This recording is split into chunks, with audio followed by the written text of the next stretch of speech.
e amor fraternal entre os irmãos. Quando uma igreja, seja ela pequena ou grande, pratica essas qualidades, o crescimento numérico tornar-se-á uma prática natural e não uma busca frenética, como temos observado nos dias de hoje. Entre muitas descrições figurativas da igreja, o apóstolo Paulo, inspirado pelo Espírito Santo, entendam isso, não foram palavras que ele escolheu por conta própria, mas inspirado pelo Espírito Santo, o apóstolo Paulo destacava a igreja como corpo. Quais são outros nomes figurativos dados à igreja? Povo de Deus. Eu gosto. Na Bíblia, principalmente no Novo Testamento, quando a igreja nasceu, nós somos chamados de povo de Deus.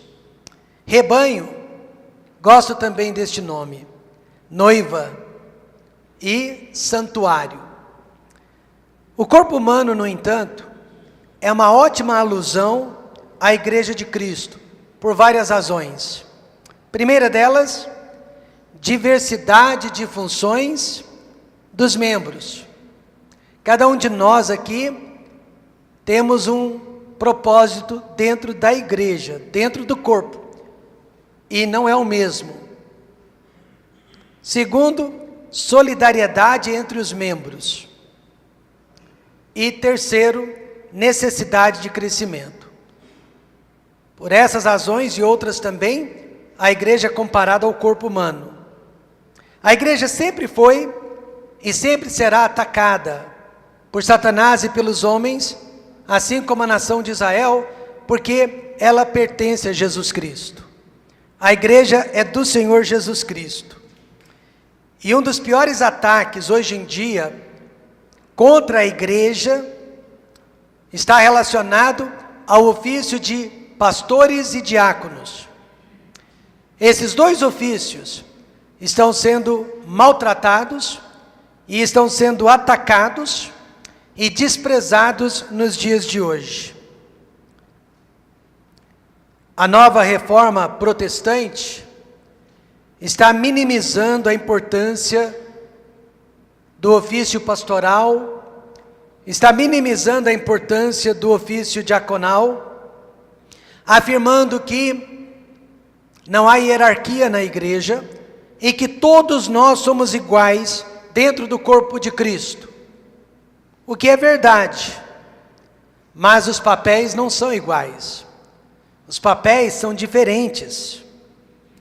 Há um líder religioso no Brasil, cujo nome eu não preciso citar, que durante as décadas de 80 e 90, se achava o Papa das igrejas evangélicas.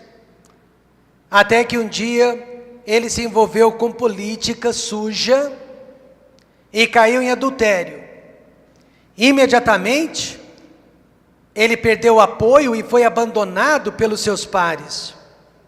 Desde então, revoltado, ele se posiciona contra qualquer tipo de liderança eclesiástica que seja.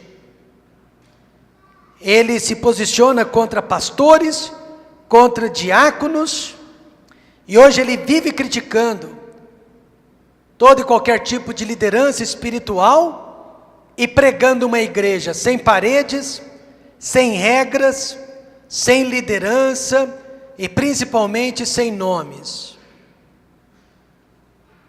Deus instituiu, irmãos, pastores e diáconos do sexo masculino para serem líderes espirituais da igreja. Qualquer pintura da igreja sem esses dois ofícios seria antibíblica. A igreja é um corpo onde todos os membros, visíveis e invisíveis, são importantes. Mas não podemos dizer que o pé possui a mesma função que a cabeça, e que os olhos possuem a mesma função que o nariz. Porém, é exatamente isso que o conceito de igrejas em células está promovendo. Você pode ser o que bem desejar dentro do corpo de Cristo. Você pode escolher o lugar que você deseja ocupar dentro do corpo de Cristo. Você não precisa ser chamado, você não precisa ser ordenado, e você não precisa ser academicamente formado para liderar uma igreja em sua própria casa. Basta desejar. Mas eu tenho uma má notícia para este movimento. Nunca será uma igreja a que não tiver um pastor, a que não tiver um diácono para liderá-la, pois a igreja é um corpo inteiriço, e não pela metade, decapitado e desfigurado, com cada membro escolhendo o seu próprio lugar. Então, nesta manhã, eu pergunto e a palavra de Deus responde: por que Paulo ensina que a igreja é um corpo? Vejamos 3 razões. Primeira, porque o corpo é apenas, diga alguém, Paulo escreveu essas palavras para uma igreja, Corinto, bastante fragmentada, dividida por facções, dividida por opiniões e principalmente dividida por famílias. Mas ele disse: nós somos apenas um. Parem com essa divisão. Então veja que dividir a igreja entre famílias já não deu certo há 2000 anos, porque daria certo nos dias de hoje? No passado, eu não sei se você se lembra, algumas igrejas separavam as famílias por bancos. Isso acontecia no passado. Os bancos continham o nome, o sobrenome de cada família, e cada família se assentava no seu banco. As igrejas eram separadas por bancos. Agora o método é separar a igreja por casas. Uma coisa é realizar um culto doméstico. Outra, bem diferente, é dar ao casal o chamado pastoral que eles não têm. E isso não acontecia na igreja primitiva. Paulo jamais diria para o braço se separar do tronco e para os olhos se separarem do rosto. A igreja pode e deve se multiplicar, mas nunca se dividir. Posso repetir isso? A igreja pode e deve se multiplicar, mas jamais se dividir. Então, nesta manhã, por que somos contra o conceito de igrejas em células? Primeira razão, por causa do espírito grego de competição. Quando Paulo escreveu sobre a unidade da igreja, era exatamente isto que ele tinha em mente. O espírito grego de competição. A Grécia e Corinto era uma cidade grega. A Grécia antiga deu origem aos Jogos Olímpicos, não para unir as nações, unir os povos, mas para criar rivalidade entre os povos, para saber quem era realmente o melhor. E esta rivalidade entrou dentro da igreja de Corinto e dividiu aqueles irmãos, porque faz parte da natureza humana. Paulo deixou este problema bem claro e bem patente no início de sua carta, no capítulo 1, verso 12. Quero dizer com isto que cada um de vós diz: eu sou de Paulo, eu de Apolo, e eu de Cefas, e eu de Cristo. A igreja primitiva, por causa da perseguição, se reunia na casa dos irmãos, mas não por mandamento bíblico. E o mesmo acontece hoje em dia na China comunista, onde igrejas não podem se reunir em lugares públicos. Clandestinamente, os irmãos se reúnem em apartamentos, em casas. Isso acontece também nos países muçulmanos e também em muitas casas no interior de países africanos. Porém, não imaginamos 5.000 pessoas se reunindo dentro da casa do apóstolo Pedro. Não imaginamos que essas 5.000 pessoas que foram salvas no único dia pudessem se reunir em um único local dentro de uma casa. De qualquer forma, o local realmente não é importante. Desde que haja um Paulo, desde que haja um Apolo, desde que haja um Pedro para liderar o que chamamos de igreja. Ou seja, pastores do sexo masculino, ordenados e chamados para pastorear o rebanho de Deus. Este paradigma, pastores e pastores do sexo masculino, não pode ser quebrado, por se tratar de um princípio inviolável da própria igreja que Jesus Cristo estabeleceu sobre a terra. Ademais, tanto quanto saibamos, a igreja de Corinto era uma única igreja, indivisível, e que se reunia dentro de um templo, e não dentro de uma casa. Temos fotos dos destroços desta igreja até os dias de hoje. As 7 igrejas da Ásia, para as quais Jesus enviou uma carta, também se reuniu em templos, designados para reunião, adoração e louvor a Deus. Por estas razões, podemos garantir nesta manhã, que a reunião nas casas não era um mandamento de Deus, mas uma necessidade daquela época. Quantos estão entendendo isso? O mandamento de Deus é uma igreja local, com pastores, diáconos e membros. Certo jovem que se formou da mesma escola que eu, foi convidado, foi convencido a praticar o ministério de igrejas em células. No início ele gostou muito da experiência, mas com o passar dos anos, algo que ele só percebeu depois de alguns anos, ele viu que as células estavam competindo entre elas e que a maioria das casas onde havia reunião, os que lideravam as células não tinham preparo espiritual para ensinar a Bíblia, aconselhar casais, famílias e muito menos promover missões. Muitos abandonavam a igreja de origem e abriam as suas próprias igrejas. Por esta razão, Paulo deu o seguinte mandamento quando se trata da formação de igrejas, em 1 Timóteo 5:22.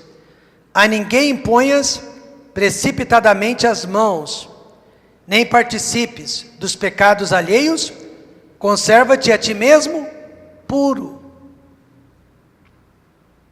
Paulo era a favor da multiplicação, mas veja que ele era totalmente contra a divisão.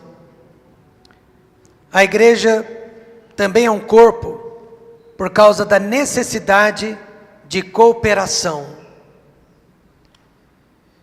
O corpo não pode se alimentar se a boca permanecer fechada, não pode se locomover se os pés não andarem, e não pode enxergar se os olhos permanecerem fechados. O que isso significa? Cooperação é o espírito da verdadeira igreja. Quando nós dividimos a igreja por famílias ou por lares, sabe o que nós estamos fazendo? Oficializando as panelinhas que já são tão comuns nas igrejas maiores. Outra coisa, o pastor está simplesmente terceirizando o trabalho pastoral para homens e mulheres que não têm o mesmo chamado que o dele. Veja Efésios 4:11. E ele mesmo deu uns para apóstolos, e outros para profetas, e outros para evangelistas, e outros para pastores e doutores. O conceito de igreja em célula destrói o conjunto de ministérios que Deus tão sabiamente estipulou para o povo dele. Não conseguimos imaginar uma igreja em célula enviando missionários, enviando ofertas para missionários, e muito menos crescendo em graça e em número, como a igreja de Jerusalém cresceu naquela cidade. Ao contrário, podemos imaginar vizinhos acionando a polícia e reclamando do barulho e dos muitos carros que estão estacionados na porta de suas casas. E há leis municipais que proíbem a reunião religiosa em áreas residenciais. Alguns anos atrás, eu disse para um colega nosso de ministério que praticava o ministério de igreja em células. Ele não chamava de igreja em células, ele chamava de reunião nos lares. Eu disse para ele, cuidado, para que esses grupos não se tornem independentes demais e causem problemas para a igreja mãe. Feito e dito. Um dos grupos se rebelou, a liderança do grupo se rebelou, causou danos irreparáveis ao pastor, e aquela igreja foi dividida e nunca mais conseguiu se recuperar. A igreja em célula é um método dispendioso, que exige tempo, energia, supervisão, que poderiam estar sendo usados para evangelismo pessoal, visitação e principalmente o discipulado 1 a 1. Paulo ensina então que o corpo é apenas um. Nós podemos formar outro corpo, mas nunca, jamais dividi-lo. Segunda razão, porque Paulo chama a igreja de corpo. Porque a igreja, ou porque o corpo possui muitos membros. Por que a necessidade de muitos membros, pastor Rômulo? Para se fazer a obra de Deus. Efésios 4:12 diz, querendo o aperfeiçoamento dos santos, e a palavra aperfeiçoamento quer dizer algo completo, para a obra do ministério, para a edificação do corpo de Cristo. Ninguém em sã consciência fala em dividir os membros do corpo humano, mas não se importa em dividir os membros do corpo de Cristo. O corpo humano é dividido em 3 partes, e eu tenho que ter muito cuidado agora, porque nós temos médicos, e enfermeiros aqui no recinto. Mas o corpo humano é dividido em 3 partes fundamentais: cabeça, tronco e membros. Lembre-se, a igreja é comparada ao corpo. Os membros, por sua vez, são divididos em superiores e inferiores. E assim também a igreja. A igreja é um corpo indivisível, separado por funções. Tem cabeça sim, meus irmãos. Cabeça que comanda, que lidera. Mas os membros inferiores são igualmente importantes, desde que estejam cumprindo as suas funções. Veja algumas curiosidades. Você sabia que os membros inferiores são considerados maiores, mais fortes e mais resistentes, na medida em que atuam na sustentação, locomoção e no equilíbrio do corpo? Não sei por que são chamados de inferiores, Porque olha só a importância desses membros para a existência do corpo, para a qualidade de vida, do corpo. E você sabia que os membros inferiores também são formados por 30 ossos de cada lado, os quais 26 estão localizados em cada pé? Não se ofenda então, se alguém falar que você é um membro inferior dentro da igreja, porque a igreja não poderia viver, não poderia atuar sem esses membros. Quando pegamos esses membros e os dividimos ao nosso bel prazer, não estamos fortalecendo o corpo, ao contrário, nós o estamos enfraquecendo e até o aleijando, porque esses membros são importantes e fazem muita falta. Não podemos separar os membros da igreja e colocá-los em outras funções que não sejam as dele, porque não foram feitas para eles. Temos que acreditar em dons, temos que acreditar em vocações, temos que acreditar em chamados especiais e na indivisibilidade da igreja. Mais uma vez, sobre a formação de igrejas, Paulo disse em 1 Timóteo 3,6, não neófito, não inexperiente, para que ensoberbecendo-se, não caia na condenação do diabo. Então nesta manhã eu quero propor que ao invés de dividir a igreja em grupos, dividir a igreja em células, vamos multiplicar a igreja, fundando outras igrejas da mesma espécie. Ou seja, implantar novas igrejas locais, mas com verdadeiros pastores, diáconos e membros. Com apenas 4 anos de idade, nós ainda nem tínhamos a nossa própria sede. Nós ainda estávamos num prédio alugado, com 4 anos de vida. O Templo Batista Maranata, aqui de Goiânia, se multiplicou através do Templo Batista Ebenezer. Ao invés de uma célula, o que nós fizemos? Nós realmente enviamos um pastor, e nós enviamos, na época, se eu não me engano, cerca de 25 pessoas, com este pastor e a sua família, para dar início a mais uma igreja batista, tradicional, fundamentalista, de mesma doutrina e fé. Igrejas em células não têm duração, não têm permanência, mas igrejas com cabeça, tronco e membros podem durar centenas e centenas de anos, cumprindo a grande comissão de Cristo. Há uma igreja, por exemplo, que nos ajuda há 25 anos, desde que viemos para Goiânia. Ela tem mais de 200 anos de existência, mas o pastor faz questão de me dizer que não foi ele quem inaugurou aquela igreja. E ela já está ali com cerca de 1000 membros, e já existe há mais de 200 anos. Paulo ensinou que a igreja é um único corpo, e este corpo possui muitos membros.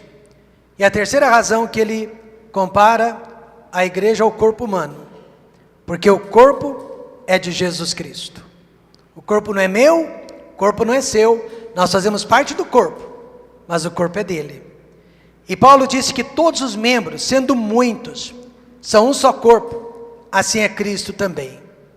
Lembre-se, Paulo estava falando com uma igreja dividida por famílias, opiniões e facções. Eu de Paulo, eu de Pedro, eu de Apolo. Aí ele resolveu toda a questão dizendo isto: a igreja não é de Paulo, a igreja não é de Apolo, a igreja não é de Cefas, a igreja é de Cristo. Cristo, e não métodos. Cristo, e não pragmatismo religioso, deveria determinar o rumo da igreja. Em alguns países da África, missionários norte-americanos estão abrindo 100 igrejas a cada 5 anos. Pastor Rômulo, 100 igrejas a cada 5 anos, e o senhor, 6, 7 igrejas a cada 20 anos, o senhor não tem vergonha não? E eles estão fazendo o maior sucesso na América, porque eles estão abrindo 100 igrejas a cada 5 anos. E uma dessas organizações me telefonou fazendo a mesma proposta: irmão Rômulo, que tal nós irmos para Goiânia, treinarmos o seu povo, e você vai abrir 100 igrejas em 5 anos? Eu disse para eles: não, obrigado. Mas o senhor não quer abrir 100 igrejas em 5 anos? Não deste jeito. Como que eles fazem? eles ganham supostamente meia dúzia de pessoas para Cristo. Eles se reúnem em lares. Eles passam um período de meses discipulando aquelas pessoas, deixam material didático para trás e vão para outros vilarejos. E eles chamam todos esses grupos que eles formaram de igrejas. 100 igrejas em 5 anos. Eles não perdem tempo com construção. Igreja não precisa de templo. Eles não perdem tempo com institutos bíblicos. Os crentes não precisam ser treinados em institutos, em escolas de teologia. E eles não perdem tempo na formação e ordenação de pastores e diáconos, porque todos, na opinião deles, são qualificados. Claro que se eu adotasse esse método, eu também abriria 100 igrejas em 5 anos. Mas qual o problema com este método? Onde esses irmãos estarão daqui a 5 anos? Pense no assunto. Onde que eles estarão daqui a 5 anos? Como essas chamadas igrejas nos lares irão produzir missionários e enviar missionários? Individualmente eu posso contribuir para missões, mas eu não posso enviar missionários. Infelizmente, esses missionários que estão fazendo o maior sucesso na América, trocaram o plano de Deus pelo que dá melhores resultados no momento. Isso se chama pragmatismo. Pastor, qual é o plano de Deus para a igreja? Primeiro, organização espiritual. E Ele mesmo deu uns para apóstolos, profetas, evangelistas, pastores, doutores. E cada um desses cargos, embora eu reconheço, seja difícil determinar exatamente, suas funções, mas cada um desses cargos foi dado para a edificação da igreja, para o aperfeiçoamento da igreja. Impossível que um grupo pequeno de pessoas dentro de uma casa consiga reunir todos esses dons, todos esses chamados. E goste ou não, a igreja possui liderança, possui pastores, possui diáconos. E ai daqueles que desprezam a liderança espiritual. Hebreus 7, melhor dizendo, Hebreus 13, verso 7 e 17 diz: obedecei a vossos pastores e sujeitai-vos a eles, porque velam por vossas almas, como aqueles que hão de dar conta delas, para que o façam com alegria e não gemendo, porque isso não vos seria útil.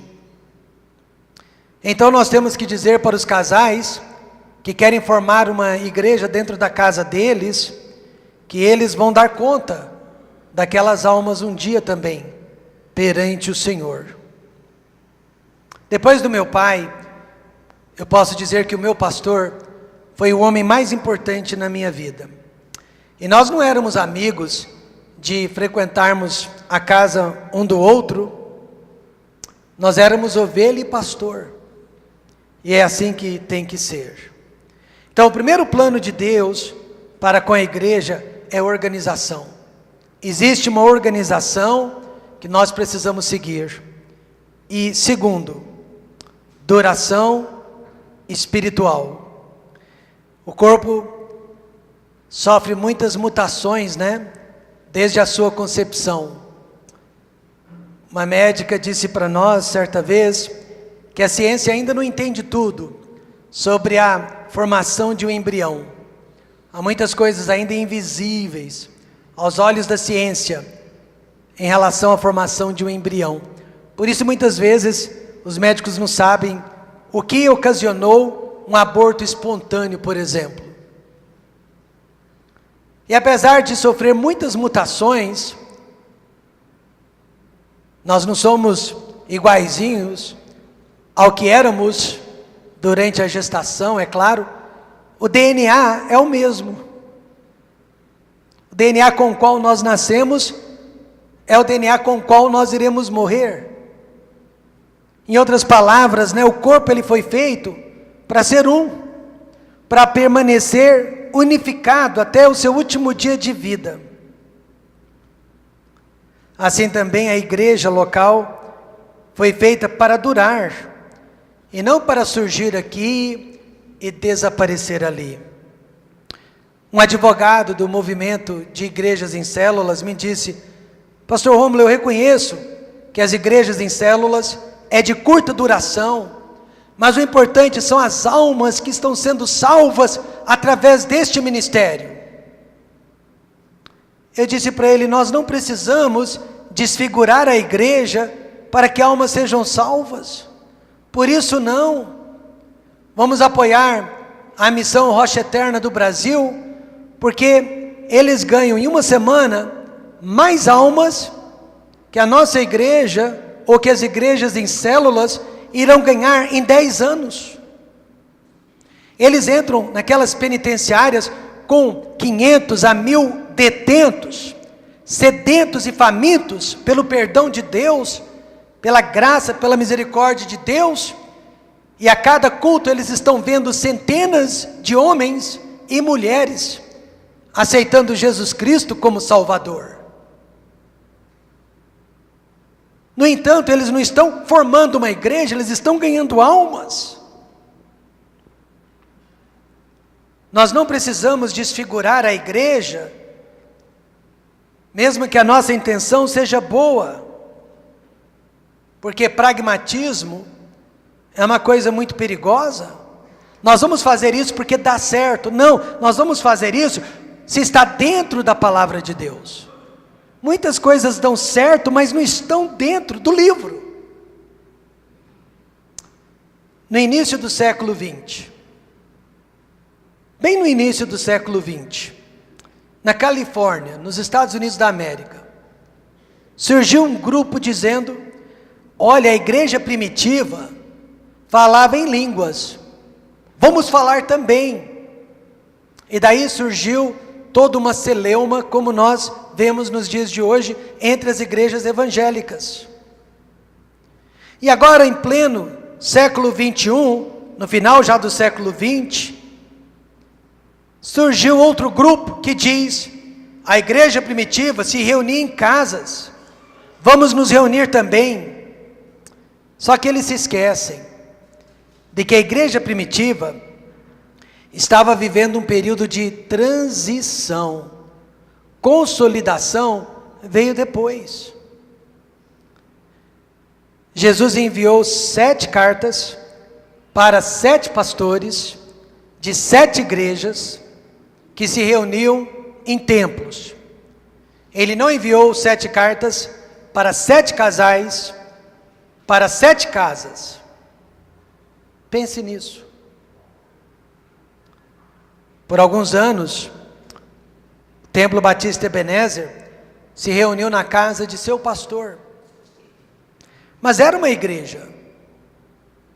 Não pelo local, mas porque tinha pastor. Tinha um pastor. Tinha membros. Tinha um pastor chamado, tinha um pastor ordenado, preparado para isso. Mas assim que possível, o que eles fizeram?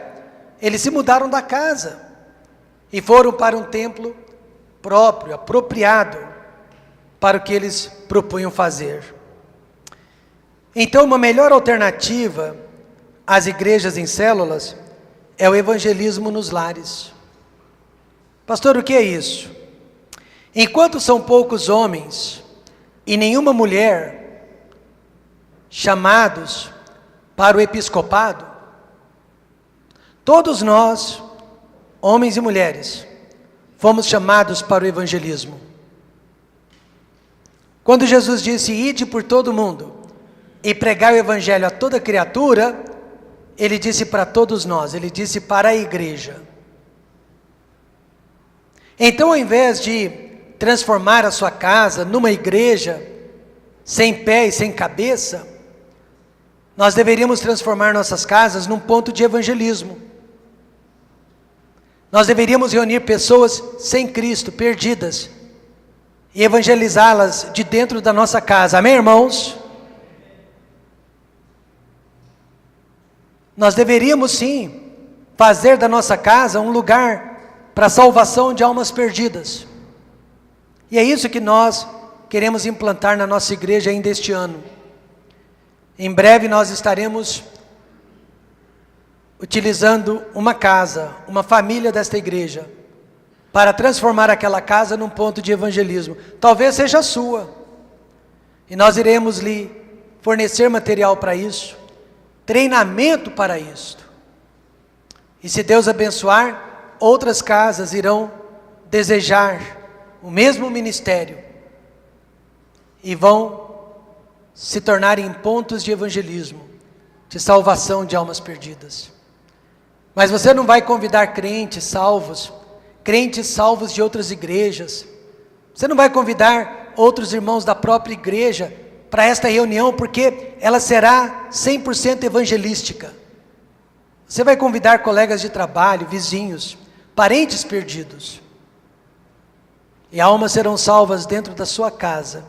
E aí elas virão fazer parte da verdadeira igreja. Amém, irmãos?